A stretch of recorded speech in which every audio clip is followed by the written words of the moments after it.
Everyone, मैं हूं निशा और मैं आज आपके लिए लेकर आई हूं द मॉर्चुरी कलेक्शन का एक्सप्लेनेशन। तो चलिए स्टार्ट करते हैं। मूवी के स्टार्टिंग में दिखाते हैं कि एक छोटा सा बच्चा न्यूज़पेपर बांट रहा है। वो न्यूज़पेपर बांटते हुए एक मॉर्चुरी के पास पहुंचता है, जहां वो नोटिस करता है कि बहुत दिनों से वहां पे किसी ने न्यूज़पेपर नहीं उठाया है। वो मॉर्चुरी का गेट बजाता है तो एक बूढ़ा सा आदमी गेट खोलता है, जिसे देखकर वो बच्चा बहुत डर जाता है और वो वहां से भाग जाता है। पर उस बच्चे का कैमरा वहीं गिर जाता है। वो बूढ़ा आदमी कैमरे को उठाता है और वहीं एक बॉक्स में डाल देता है, जहां पर ऑलरेडी बहुत से लोगों का सामान पड़ा होता है। एक दिन उस मॉर्चरी में एक बच्चे का फ्यूनरल होता है। फ्यूनरल होने के बाद मॉर्चरी में एक लड़की आती है, जिसका नाम होता है सैम। वो मॉर्चरी में जॉब के लिए आई होती है। वो बूढ़ा आदमी सैम से कुछ सवाल पूछता है और फिर उसे एक लेटर पर साइन करवा लेता है। सैम उस बूढ़े आदमी से बोलती है कि वो उसे कुछ डरावनी और एक्साइटिंग सी कहानी सुनाए। अगर उसकी मॉर्चरी है तो उसके पास बहुत सी कहानियाँ होंगी। वो बूढ़ा आदमी मान जाता है और वो उसे पहली कहानी सुनाता है। एक लड़की जो कि चोर होती है, वो वॉशरूम जाती है और लाइट ऑन करती है। वो देखती है कि स्विच पे कुछ चिपचिपा सा लगा हुआ है, पर वो अवॉइड कर देती है। उसके बाद वो उन सारे वॉलेट में से पैसे निकालती है जो उसने चुराए होते हैं, और वहीं उसे एक घड़ी भी मिलती है। वो उस घड़ी को अपने पास रख लेती है। वो देखती है कि दीवार पर एक ड्रॉर बना हुआ है और उसे लगता है कि इसके भी अंदर कुछ होगा, तो इसी लालच में वो उस ड्रॉर को खोलने की कोशिश करती है। उस ड्रॉर को खोलना बहुत मुश्किल था, पर फिर भी वो लड़की वो ड्रॉर खोल देती है। वो देखती है कि उस ड्रॉर में कुछ ऑक्टोपस जैसी चीज़ है। वो डर कर तुरंत उस ड्रॉर को बंद कर देती है और वहाँ से धीरे धीरे कदम उठाते हुए जाने लगती है। पर तभी वो घड़ी गिर जाती है और उससे एक आवाज़ होती है। उस आवाज़ को सुनकर वो ड्रॉर अपने आप खुलता है और उस ऑक्टोपस जैसे चीज़ के हाथ पैर बाहर आते हैं और वो उस लड़की को अंदर खींच लेते हैं। वो लड़की बचने की बहुत कोशिश करती है, पर वो नहीं बच पाती, और उसके बाद वो ऑक्टोपस अपने हाथ आगे फैलाकर उस लाइट को ऑफ कर देता है, और इससे हमें पता चलता है कि वो चिपचिपी चीज़ और कुछ नहीं, इसी ऑक्टोपस की थी। सैम को ये कहानी कुछ खास पसंद नहीं आती। वो उस बूढ़े आदमी से बोलती है कि आप मुझे कुछ अलग सा, कुछ डेंजरस और एक्साइटिंग सा सुनाइए। बूढ़ा आदमी उसे दूसरी कहानी सुनाने को भी मान जाता है। दूसरी कहानी में एक लड़का एक लड़की से पार्टी में मिलता है। दोनों खूब बातें करते हैं और फिर रात को भी एक साथ ही रहते हैं। अगली सुबह लड़की शीशे पर अपना फ़ोन नंबर लिखकर चली जाती है। जब लड़का उठता है तो उसकी तबीयत कुछ खराब होने लगती है। वो डॉक्टर के पास जाता है। डॉक्टर जब उस लड़के को चेक करता है तो वो देखता है कि उसके पेट से कुछ अलग सी आवाज़ें आ रही हैं। फिर वो उसके कुछ टेस्ट करके जब उसकी रिपोर्ट पढ़ता है तो वो हैरान रह जाता है, क्योंकि लड़का प्रेग्नेंट होता है। लड़का घर आता है तो उसका पेट और ज़्यादा बढ़ जाता है और उसकी तबीयत और ख़राब हो जाती है। उसके पूरे स्किन पे रैशेस हो जाते हैं। लड़का लड़की को कॉल करता है तो लड़की उसे अपने घर आने को कहती है। लड़की की माँ उस लड़के को देखकर समझ जाती है कि क्या सीन है। तभी लड़के को लेबर पेन स्टार्ट हो जाता है और उसका पेट और ज़्यादा बढ़ने लगता है। फिर पेट बढ़ते बढ़ते अचानक से उसका पेट फूट जाता है और वो लड़का वहीं मर जाता है। लड़की की माँ लड़के के पेट से बच्चे को निकालती है और उसे एक जगह ले जाकर रख देती है। वहाँ ऑलरेडी बहुत सारे बच्चे होते हैं जो सब शैतान के होते हैं। सैम को ये कहानी अच्छी लगती है और वो इस कहानी की तारीफ़ भी करती है, पर फिर वो उस बूढ़े आदमी को एक और कहानी सुनाने को बोलती है। तो बूढ़ा आदमी उसे एक हस्बैंड और वाइफ की कहानी सुनाता है। हस्बैंड अपनी वाइफ से बहुत प्यार करता था, पर शादी के बाद ही वाइफ की दिमाग की हालत कुछ ख़राब हो जाती है।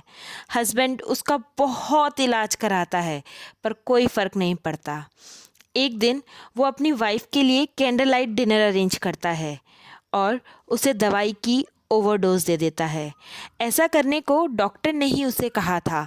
डॉक्टर के अकॉर्डिंग अगर वो उसे दवाई की ओवरडोज देता है तो उसकी वाइफ बिना किसी दर्द के मर जाएगी और हमेशा के लिए आज़ाद हो जाएगी। जैसे ही वो उसे दवाई की ओवरडोज देता है, उसकी वाइफ मूवमेंट करने लगती है। हस्बैंड बहुत डर जाता है। वो तुरंत अपनी वाइफ को वॉमिट कराता है और उसे लगता है कि अब उसकी वाइफ ठीक हो जाएगी, पर वॉमिट करने की वजह से उसकी वाइफ वीक हो जाती है और जैसे ही उसका हस्बैंड उसे छोड़ता है, वाइफ का सर सीधे डाइनिंग टेबल पर रखे एक एंटीक पर लग जाता है। वो एंटीक उसके सर पे घुस जाता है और वो मर जाती है। हस्बैंड ये देखकर डर जाता है। वो तुरंत ही एक बॉक्स निकालता है और अपनी वाइफ को उस बॉक्स में डाल देता है, पर वो बॉक्स छोटा था, इसीलिए उसकी वाइफ के पैर उस बॉक्स में नहीं आ पा रहे होते, तो वो अपनी वाइफ के पैर ही काट देता है और उस बॉक्स को बंद करता है और लिफ्ट में उस बॉक्स को नीचे ले जाने लगता है। लिफ्ट अचानक ही बंद हो जाती है। वो देखता है कि बॉक्स में से सारा खून बाहर आ गया है। वो ये देखकर और ज़्यादा घबरा जाता है। फिर वो लिफ्ट के एक छोटे से होल से देखता है तो उसे अपनी वाइफ के साथ स्पेंड करे हुए सारे मोमेंट दिखाई देने लग जाते हैं। फिर वो देखता है कि बॉक्स में से उसकी वाइफ की आत्मा बाहर आ रही है और उसे किस कर रही है। वो ये सब महसूस ही कर रहा होता है कि अचानक लिफ्ट का गेट खुल जाता है, पर वहाँ किसी और इंसान को कुछ नहीं दिखाई देता, क्योंकि अपनी वाइफ का ध्यान रखते रखते वो आदमी अपना मेंटल बैलेंस खो चुका था। इसीलिए वो ये सारी चीज़ें सिर्फ इमेजिन कर रहा होता है, सच कुछ भी नहीं होता। वो बूढ़ा आदमी सैम को बताता है कि इन सारी स्टोरी का एक ही मोरल है, वो ये कि कोई भी गलत काम बिना पनिशमेंट के नहीं रहता, हर किसी को पनिशमेंट मिलती ही है। सैम बोलती है ये सच नहीं है। फिर वो दोनों जिस बच्चे का फ्यूनरल हुआ था उसे जलाने जाते हैं, पर सैम बूढ़े आदमी को रोक देती है और बोलती है मैंने झूठ बोला है, मैं यहाँ जॉब के लिए नहीं आई, मैं इस बच्चे के लिए आई हूँ। आपको लगता है बुरे को हमेशा पनिशमेंट मिलती है, पर ऐसा नहीं है, बुरा इंसान हमेशा बच जाता है। सैम बोलती है कि वो उस बच्चे की कहानी बताना चाहती है। वो बताती है कि वो इस बच्चे की बेबी सिटर थी और वो रात को उनके घर में खाना बना रही थी, क्योंकि उस बच्चे के पेरेंट्स ने सैम को बोला था कि वो लेट हो जाएंगे तो वो जो चाहे वो डिनर में बना सकती है। वो डिनर बना ही रही होती है कि वो न्यूज़ में सुनती है कि 3 पेशेंट मेंटल असाइलम से भाग गए हैं। इतने में लाइट चली जाती है। जब लाइट आती है तो वो देखती है कि एक आदमी उनके घर के अंदर है। सैम उस आदमी को मारने की कोशिश करती है, पर वो ऐसा नहीं कर पाती। दोनों में बहुत हाथापाई होती है, यहाँ तक कि सैम उस आदमी का हाथ एक मसाला पीसने वाली मशीन में डाल देती है, पर फिर भी वो आदमी नहीं रुकता और उनके बीच और ज़्यादा लड़ाई होती है। पर एंड में सैम उस आदमी को मार ही देती है और बोलती है कि वो इसलिए उसे मार रही है क्योंकि उसने उसका डिनर खराब करा। इसकी कुछ देर बाद ही छोटे बच्चे के पेरेंट्स घर आ जाते हैं।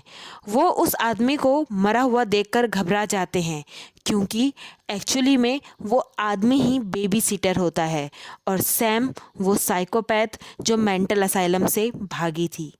जब पेरेंट्स किचन में जाते हैं तो देखते हैं कि ओवन से बहुत धुआं आ रहा है। वो ओवन खोलते हैं तो वो देखते हैं कि सैम ने उनके बच्चे को ही डिनर के लिए तैयार किया था, यानी सैम कैनिबल भी थी। वो बच्चों को मारकर उन्हें खा जाती थी।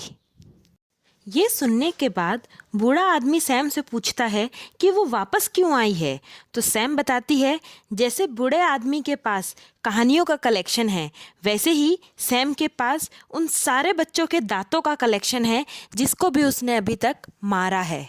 वो जिन भी बच्चों को मारती है उन सब का एक एक दांत कलेक्शन के लिए अपने पास रख लेती है।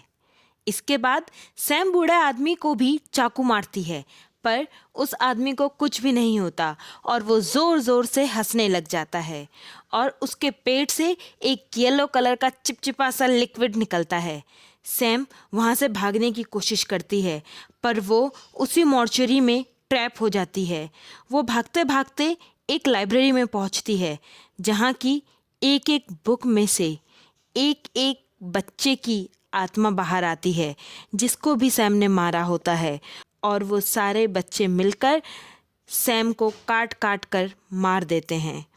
वो बूढ़ा आदमी फिर सैम को स्टिच कर देता है और खुद मॉर्चरी से बाहर आ जाता है। बाहर आते ही वो बूढ़ा आदमी मिट्टी के घड़े की तरह फूट जाता है। फिर दिखाते हैं कि सैम को होश आ गया है और अब वो मॉर्चरी संभालती है और वो ये सारी कहानी उसी छोटे बच्चे को सुना रही होती है जो न्यूज़पेपर बेचता था। वो छोटा बच्चा डर कर बोलता है कि उसे अब घर जाना चाहिए, पर सैम बोलती है कि उसे रुकना चाहिए क्योंकि वो बस डिनर ही बनाने जा रही है।